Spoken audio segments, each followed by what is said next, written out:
Hello dear students,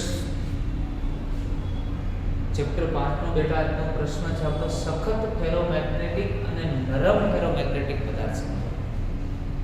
આપણે last લેક્ચરની અંદર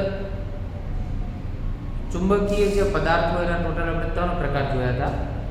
ડાયામેગ્નેટિક પદાર્થો, પેરામેગ્નેટિક પદાર્થો અને ફેરોમેગ્નેટિક પદાર્થો.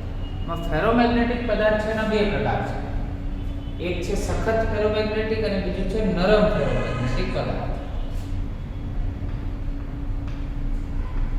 સખત ફેરોમેગ્નેટિક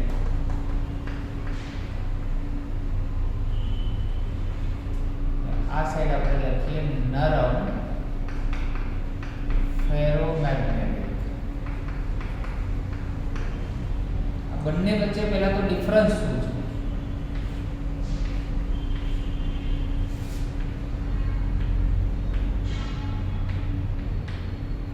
જે પદાર્થ બરાબર સખત ફેરોમેગ્નેટિક પદાર્થ એટલે જે પદાર્થોમાં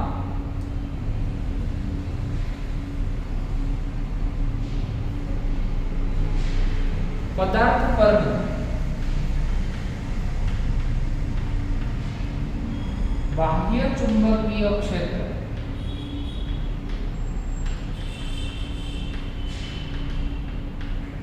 દૂર કરવામાં આવે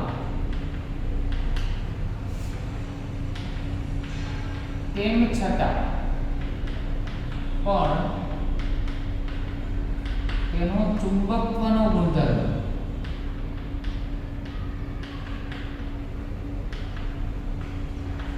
દૂર ન થાય તેને સખત ફેરોમેગ્નેટિક પદાર્થ કહે છે.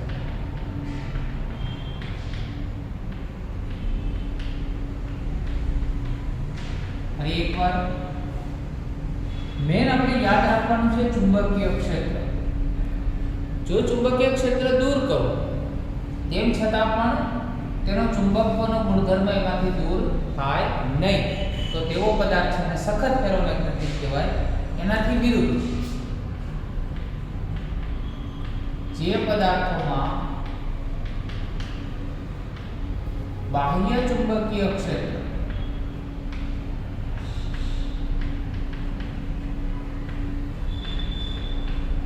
દૂર કરવામાં આવે તો તેનું ચુંબકત્વ નાશ પામે, જેને નરમ ફેરોમેગ્નેટિક પદાર્થ કહે છે.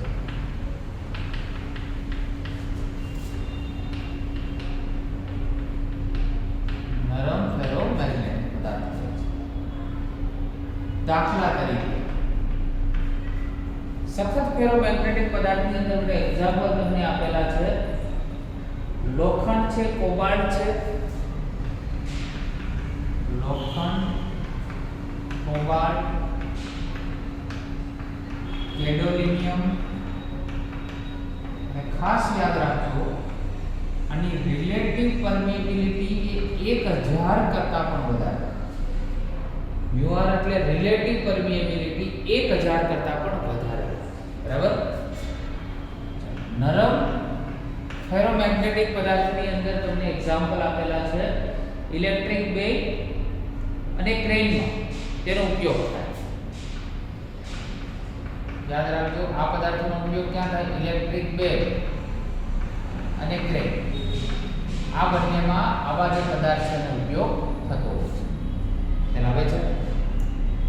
તો બે વસ્તુ યાદ રાખવાની. ચુંબકીય ક્ષેત્ર દૂર કરો તો ચુંબકત્વનો ગુણધર્મ દૂર ના થાય, ચુંબકત્વ ધારણ કરી રાખે તો સખત, અને ચુંબકત્વ ધારણ ના કરી રાખે, નાશ પામે તો શું થઈ જાય? નરમ ફેરોમેગ્નેટિક પદાર્થ. બરાબર. આગળનો પ્રશ્ન જોઈએ.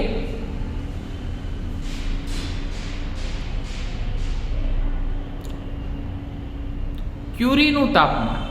ક્યુરી તાપમાન સમજાવો. પ્રશ્ન છે આપણી જોડે ક્યુરી તાપમાન સમજાવો. તો ફેરોમેગ્નેટિક પદાર્થનું તાપમાન ફેરોમેગ્નેટિક પદાર્થનું તાપમાન વધારતા તેના પરમાણુની ડાયપોલ મોમેન્ટ અસ્તવ્યસ્ત થાય અને ડોમેઇન હોય એની અંદર શું પામે? નાશ પામે. હવે આપણે થિયરીમાં ફેરોમેગ્નેટિકમાં આપણે જોયેલું કે ફેરોમેગ્નેટિક પદાર્થો એટલે નાના નાના 1 મિલીમીટર સાઇઝના ડોમેઇન હોય અને દરેક ડોમેઇનની અંદર કેટલા પરમાણુઓ હોય? 10⁻11 પરમાણુઓ હોય. બરાબર? એવું આપણે થિયરીમાં જોયેલું. હવે જો તમે એનું તાપમાન વધારો તો આ જે પરમાણુ છે એની ડાયપોલ મોમેન્ટ શું થઈ જાય? અસ્તવ્યસ્ત થઈ જાય અને એવી આ જે ડોમેઇન છે શું પામે? નાશ પામે, ડિસ્ટ્રોય થઈ જાય. બરાબર? તો ક્યુરીનું તાપમાન એટલે શું? તો કે ભાઈ જે તાપમાન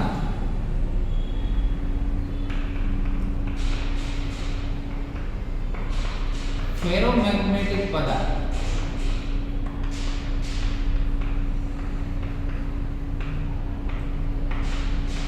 પેરામેગ્નેટિક પદાર્થમાં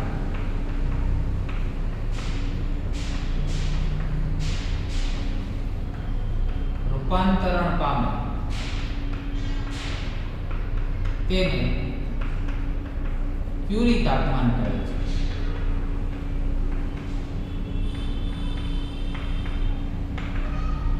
યાદ શું રાખવાનું? ફેરો પદાર્થમાંથી પેરો પદાર્થ બની જાય એટલે પેરામેગ્નેટિક પદાર્થ બની જાય જે તાપમાન. એના માટેનું સૂત્ર છે psi બરાબર c T માઈનસ Tc કે જ્યાં T કેવું? Greater than Tc. હવે psi એટલે તમને ખબર છે મેગ્નેટિક સસેપ્ટિબિલિટી, c એટલે ક્યુરીનો અચળાંક, T એટલે આપણું નોર્મલ ટેમ્પરેચર નિરપેક્ષ તાપમાન અને Tc એટલે ક્રિટિકલ તાપમાન. ખ્યાલ આવે છે? તેના ઉપરથી સૂત્ર છે psi બરાબર c T minus Tc. Clear? તો ક્યુરીના તાપમાન 2 માર્ક્સની અંદર પ્રશ્ન તમને પૂછાય છે. સૂત્ર પણ યાદ રાખવાનું થાય. સૂત્ર પરથી પણ ઘણીવાર એક્ઝામ્પલ પૂછાતા હોય છે. બરાબર?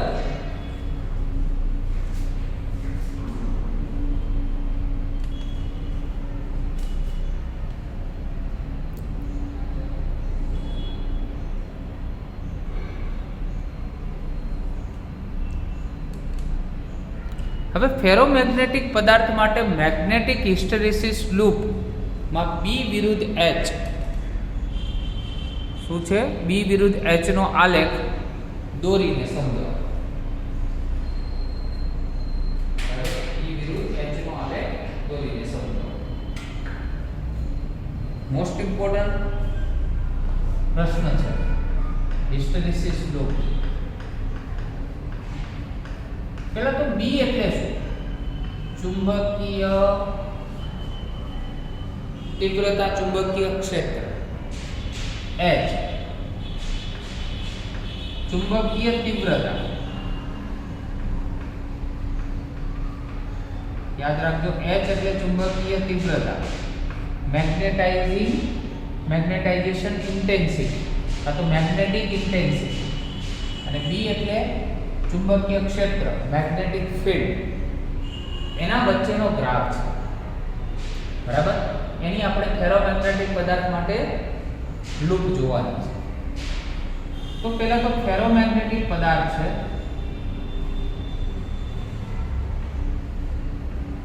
એની આસપાસ આ રીતે હું વાયરનું ગૂંચળું વીંટાળી દઉં છું અને એને બેટરી સાથે આપણે જોઈન કરી દઈએ. આ કળ, આ બીજો છેડો. આમાંથી વિદ્યુત પ્રવાહનું વહન થાય. વિદ્યુત પ્રવાહનું જેવું વહન થાય એટલે આની આસપાસ મેગ્નેટાઇઝેશન એટલે ચુંબકીય તીવ્રતા પણ જોવા મળે અને ચુંબકીય ક્ષેત્ર પણ જોવા મળે. જ્યારે આપણે સ્વિચ હજી ચાલુ નથી કરી,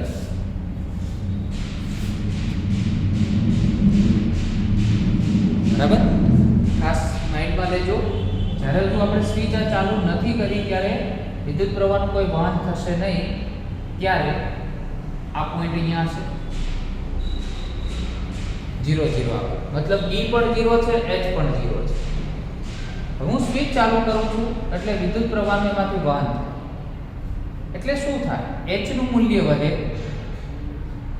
જો h નું મૂલ્ય વધે છે, પરંતુ b નું મૂલ્ય કેવું સૂક્ષ્મ વધે છે, એકદમ નાનું એવું જ વધે છે. પછી ધીમે ધીમે h જેમ વધતો જાય છે એમ b નું મૂલ્ય પણ વધતું જાય છે. ક્યાં પહોંચે છે? આ પોઈન્ટ.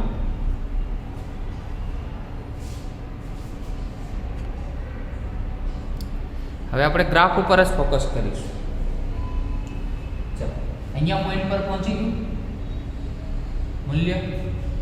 ક્લિયર? ચલો ફરી એકવાર O થી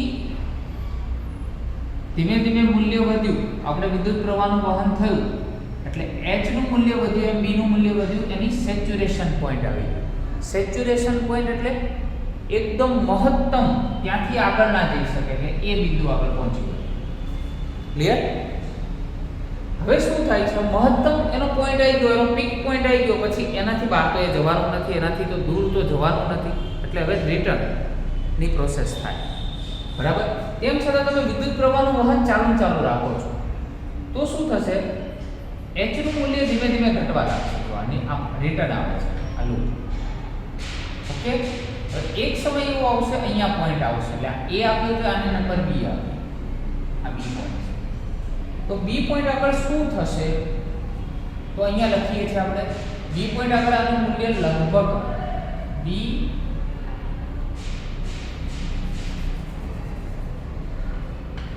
r, એનું મૂલ્ય લગભગ 1.2 ટેસ્લા જેવું થશે. કેટલું? 1.2 ટેસ્લા. પણ ત્યાં h તો શૂન્ય છે, h નું મૂલ્ય કેવું છે? શૂન્ય. જો અહીંયા તો h હોય જ નહીં, કારણ કે આ તો કયો અક્ષ છે? b નો અક્ષ છે, એટલા માટે. તો આ જે સિચ્યુએશન થઈ, બરાબર, એટલે o થી b તમને જે મળે છે ને, આ એને રિટેન્ટિવિટી કહેવાય. રિટેન્ટિવિટી તરીકે ખ્યાલ આવે છે? હજુ ફરીથી આ જે મૂલ્ય છે હજુ ઘટે છે, ફરી પાછા આ પોઈન્ટ આગળ આવે છે, એટલે આ c બિંદુ આવે. ક્લિયર? હવે જેવું અહીંયા આપણે c બિંદુ આગળ આવે છે ત્યારે ફરી એક સિચ્યુએશન ઊભી થાય છે. કેવી સિચ્યુએશન? તો આ બિંદુ આગળ તમને h મળે છે, એ આપણે hc ના સ્વરૂપમાં લખીએ કે લગભગ તમને 90 જેવું મળે છે, એમ્પિયર પર મીટર. એનો એકમ શું છે? એમ્પિયર પર મીટર. પરંતુ આ દરમિયાન તમારું b છે એ b શૂન્ય થાય. તો આ જે સિચ્યુએશન મળે o થી c ની જે સિચ્યુએશન, એને કોઅર્સિવિટી કહેવાય. શું કહેવામાં આવે છે? કોઅર્સિવિટી. એક થઈ જાય આપણી જોડે રિટેન્ટિવિટી, અને બીજું જે તમારી જોડે આવે છે એને શું કહેવાય? કોઅર્સિવિટી કહેવાય. આપણી સિચ્યુએશન પહોંચે ક્યાં સુધી? આપણે c સુધી. ફરી એકવાર હવે જે આ કરંટ આપણે જે વિદ્યુત પ્રવાહનું જે વહન કરતા હતા સોલેનોઇડમાં, એ વિરુદ્ધ દિશામાં જો એનું વહન કરાવીએ તો આ ગ્રાફ નીચે જશે. ફરી પાછું અહીંયા મહત્તમ બિંદુ આવશે, એટલે a b c, અહીંયા d લખી દઈએ. ફરી પાછું એ ગ્રાફ આગળ વધશે, e બિંદુ આગળ આવશે. તો o થી e ની જે સિચ્યુએશન આવશે એ ફરીથી શું આવશે? આ રિટેન્ટિવિટી ઉપર હતી તો નીચે પણ રિટેન્ટિવિટી આવે. ખ્યાલ આવે છે? ત્યાં પણ માઇનસમાં વેલ્યુ મળે. આ 1.2 ટેસ્લા પ્લસ હતું તો અહીંયા માઇનસ મળશે. ફરી એકવાર અહીંયા આવે છે a b c d e અને f પોઈન્ટ આગળ. f પોઈન્ટ આગળ r કોઅર્સિવિટી હતું તો o થી f પણ કોઅર્સિવિટી બનશે. બરાબર? અને ફરી પાછો જે પોતાનો જે પોઈન્ટ હતો એ પોઈન્ટ સુધી આખી લૂપ શું થઈ જશે? કમ્પ્લીટ. તો આખી જે આ લૂપ આપને મળે છે a b c d e f અને a, બરાબર, ફેરોમેગ્નેટિક પદાર્થ માટે એને હિસ્ટેરેસિસ લૂપ કહેવામાં આવે છે. શું કહેવામાં આવે છે? Hysteresis loop. ફરી એકવાર એકદમ શોર્ટમાં, પહેલા બંને 0, b અને h બંને 0, પછી મહત્તમ પોઈન્ટ આગળ જાય, પછી ત્યાંથી રિટર્ન આવે b પોઈન્ટ આગળ, એટલે o થી b શું મળે? એ દરમિયાન br એટલા માટે લખું છું r ફોર રિટેન્ટિવિટી, અને hc આવે છે c ફોર કોઅર્સિવિટી. ખ્યાલ આવે છે? hc આપણે લખીએ છીએ, એનો મીનિંગ શું થાય? કોઅર્સિવિટી. એક રિટેન્ટિવિટી, બીજી કોઅર્સિવિટી. હવે રિટેન્ટિવિટી વખતે h0, જો અહીંયા h0 અને અહીંયા શું 0? તો અહીંયા b0. ક્લિયર? તો કેટલી વાર રિટેન્ટિવિટી મળે? ઉપર અને આ નીચે 2 વખત રિટેન્ટિવિટી અને 2 વખત કોર્સિવિટી, એટલે આખી લૂપ શું થઈ જાય, કમ્પ્લીટ થાય. અને આ જે આખી લૂપ છે એ લૂપને શું કહેવામાં આવે છે, હિસ્ટેરિસિસ લૂપ કહેવામાં આવે છે. ક્લિયર એકદમ? કોઈ કન્ફ્યુઝન ના રહેવું જોઈએ. એમસીક્યુની અંદર તમારે આ મૂલ્ય તમને પૂછી શકે અને એવું પણ પૂછી શકે કે રિટેન્ટિવિટી વખતે મૂલ્ય કોનું શૂન્ય હોય તો h અને કોર્સિવિટી વખતે કોનું મૂલ્ય શૂન્ય હોય તો b. ક્લિયર? આગળ વધીએ.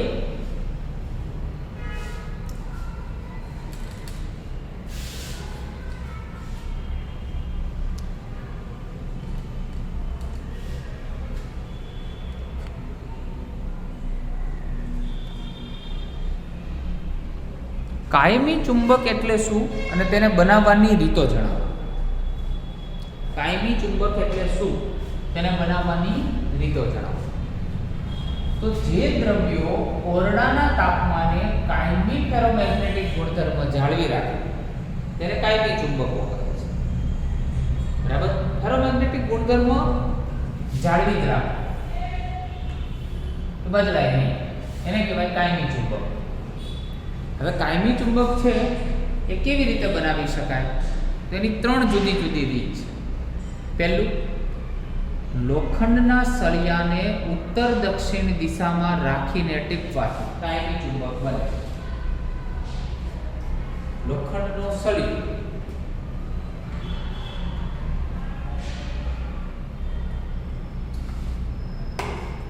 ચૂરમાં પ્લાસ્ટિક છે પણ વિચારી લો કે આ લોખંડનો સળિયો છે, એને ઉત્તર દક્ષિણ દિશામાં રાખવાનું અને ઉપર આને ટીપવાનું. બરાબર? તો કાયમી ચુંબકીય બની શકે. પહેલી રીત. નંબર 2, લોખંડના સળિયાને એક છેડે ગજિયા ચુંબકને વારંવાર ઘસવાથી. આ છેડો છે, અહીંયા ગજિયા ચુંબક આપણે ઘસ્યા કરીએ, બરાબર, તો પણ એ કાયમી ચુંબક બની શકે. ત્રીજું, ફેરોમેગ્નેટિક પદાર્થના સળિયાને સોલેનોઇડમાં મૂકી અને વિદ્યુત પ્રવાહ પસાર કરો. જો અહીંયા બાજુમાં જ મેં આકૃતિ આપેલી છે, એને થોડું પ્રેક્ટિકલી જોઈ લઈએ. આકૃતિ આ છે. આ ફેરોમેગ્નેટિક પદાર્થ એને સોલેનોઇડમાં મૂક્યું અને એમાંથી વિદ્યુત પ્રવાહનો આપણે પસાર કરીએ તો પણ શું બની શકે? વિદ્યુત પ્રવાહ એમાંથી જો પસાર કરવામાં આવે તો પણ એ મેગ્નેટ બની શકે. ફરી એકવાર, લોખંડના સળિયાને ઉત્તર દક્ષિણ દિશામાં રાખવાનું, કાયમી ચુંબક બને. લોખંડના સળિયાના એક છેડાને ગજિયા ચુંબક સાથે ઘસવાનું, કાયમી ચુંબક બની શકે. ત્રીજા પોઈન્ટની અંદર, લોખંડના સળિયાને કાં તો ફેરામેગ્નેટિક પદાર્થને સોલેનોઇડની વચ્ચે મૂકી દેવાનું અને વિદ્યુત પ્રવાહ પસાર કરો તો કાયમી ચુંબક બની શકે. ક્લિયર? અને જે પદાર્થ છે એ ફેરોમેગ્નેટિક પદાર્થનો ગુણધર્મ જાળવી રાખે તો તેવા બધા જ પદાર્થોને કાયમી ચુંબક કહી શકાય.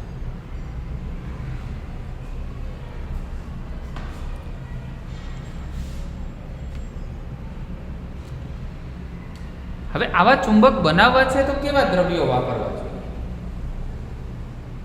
દ્રવ્યોની ખાસ ગુણધર્મ કેવા હોવા જોઈએ?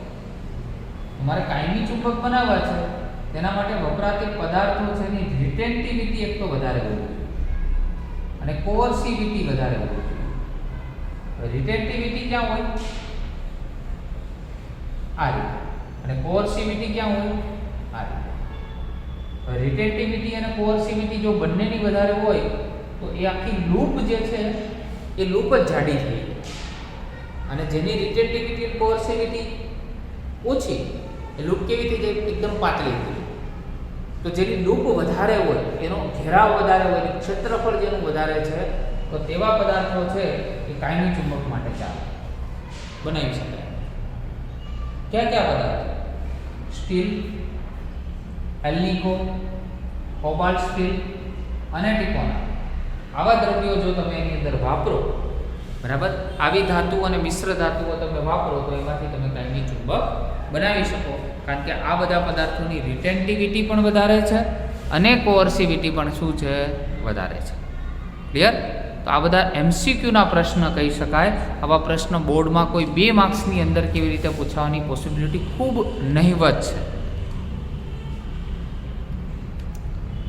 હાઇલાઇટ કરવા પડે, હાઇલાઇટર જોડે રાખવું પડે, અને જે રીતે મિત્રો તમે અભ્યાસ કરો છો એમાં તમને ખ્યાલ આવે કે આ MCQનો પ્રશ્ન છે તો હાઇલાઇટરથી એને હાઇલાઇટ કરવું પડે. બરાબર. ચેપ્ટરનો છેલ્લો પ્રશ્ન વિદ્યુત ચુંબકો ઇલેક્ટ્રોમેગ્નેટ્સ એના વિશેની માહિતી આપો. તો જે ફેરોમેગ્નેટિક પદાર્થમાંથી વિદ્યુત પ્રવાહ પસાર થાય ત્યાં સુધી ચુંબકત્વનો ગુણધર્મ ધરાવે તો તેને વિદ્યુત ચુંબક. વિદ્યુત પ્રવાહ જ્યાં સુધી પસાર થાય ત્યાં સુધી જ વિદ્યુત પ્રવાહ બંધ થઈ જાય એનો ચુંબકત્વનો ગુણધર્મ જતો. ખ્યાલ આવે છે? તો તેને વિદ્યુત ચુંબકો કહેવાય. નામ જ છે વિદ્યુત ચુંબકો, મતલબ વિદ્યુત પ્રવાહ પસાર કરો તો જ એ ચુંબકનો ગુણધર્મ ધરાવે, અધરવાઇઝ ના ધરાવે. બરાબર. તો આ દ્રવ્યોની પરમિએબિલિટી વધારે છે. પરમિએબિલિટી કેવી? ખૂબ વધારે. અને એની રિટેન્ટિવિટી ઓછી. રિટેન્ટિવિટી કેવી હોય? ઓછી. સોલેનોઇડમાં નરમ લોખંડનો સળિયો મૂકી અને તેમાંથી વિદ્યુત પ્રવાહ પસાર કરવાથી તેનું ચુંબકત્વ 1000 ગણું વધારી શકાય. સોલેનોઇડમાં આપણે હમણાં વાત કરી એ પ્રમાણે ફરી એકવાર ડ્રો કરી દઈએ. આ સોલેનોઇડ એની અંદર આ નરમ લોખંડનો ટુકડો છે એમાં મૂક્યો છે. બરાબર. અને એમાંથી વિદ્યુત પ્રવાહ ક્યારે પસાર કરી શકાય? કે જ્યારે એને બેટરી સાથે તમે કનેક્ટ કરો ત્યારે. બરાબર ને? આમાંથી વિદ્યુત પ્રવાહ તમે શું કર્યો? પસાર કર્યો. બરાબર. તો વિદ્યુત પ્રવાહ પસાર કરવાથી એનું ચુંબકત્વ શું થાય? 1000 ગણું વધારી શકાય. ક્લિયર? અને જ્યાં સુધી તમે વિદ્યુત પ્રવાહમાંથી પસાર રાખો, જ્યાં સુધી તમે એમાંથી વિદ્યુત પ્રવાહ પસાર કરવાનું ચાલુ રાખો ત્યાં સુધી એ ગુણધર્મ ધરાવે. એના પછી એનો ગુણધર્મ શું કરે? છોડી દે. બરાબર. ટ્રાન્સફોર્મર અને ટેલિફોનના ડાયાફ્રામ. ડાયાફ્રામ એટલે પહેલા તો શું? તો પ્રેક્ટિકલી સમજાવી. ડાયાફ્રામ શબ્દ નવો છે, એન્જિનિયરિંગનો વર્ડ છે. બરાબર. આ જે સ્પીકરનો ભાગ હોય છે, સોરી માઇકનો જે ભાગ હોય છે, ક્લિયર? માઇકની અંદર મેગ્નેટ હોય અને મેગ્નેટની ઉપર ડાયાફ્રામ હોય. ડાયાફ્રામ વગર ક્યારે પણ આ વસ્તુ છે એ આપણું વોલ્યુમ છે, અવાજ છે, એ કેચઅપ કરી શકે નહીં. બરાબર. તો આની અંદર ડાયાફ્રામ હોય. તો જે પણ જગ્યાએ માઇક અને લાઉડ સ્પીકર હોય ને ત્યાં ડાયાફ્રામ હોય જ. યાદ રાખજો ખાસ. તમે અત્યારે જે મોબાઈલનો યુઝ કરો છો તો એની અંદર બી ડાયાફ્રામ. તો ટ્રાન્સફોર્મર અને ટેલિફોનના ડાયાફ્રામમાં વપરાતા વિદ્યુત ચુંબકોમાં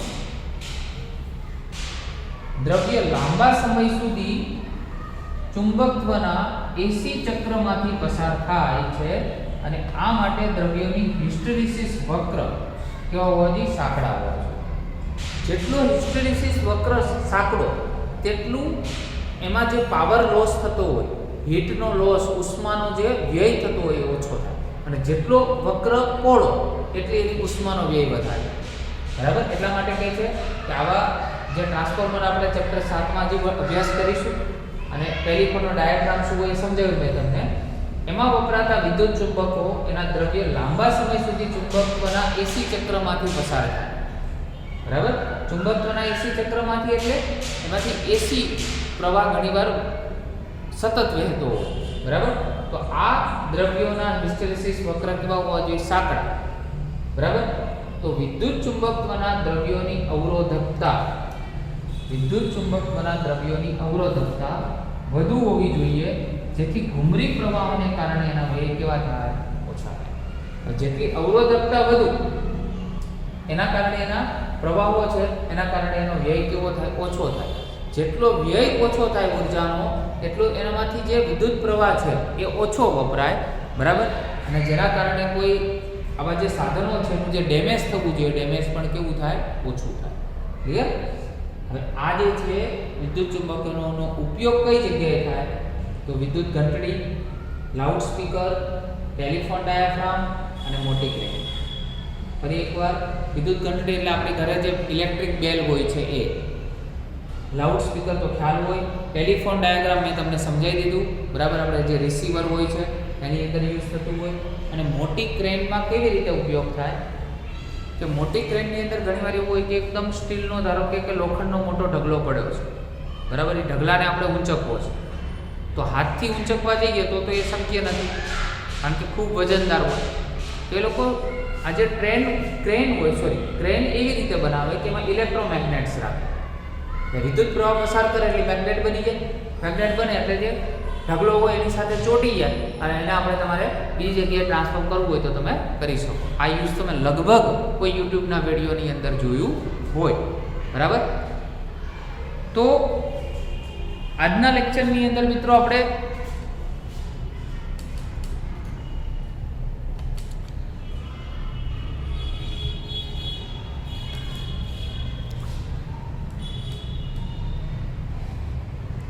સખત ફેરોમેગ્નેટિક અને નરમ ફેરોમેગ્નેટિક પદાર્થ,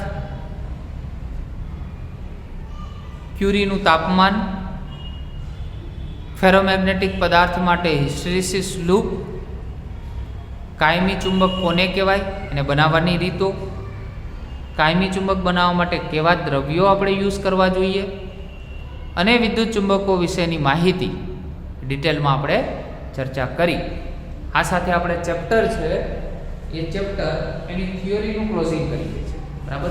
નેક્સ્ટ ટાઈમથી આપણે આના ઉદાહરણના દાખલાઓની આપણે શરૂઆત કરીશું.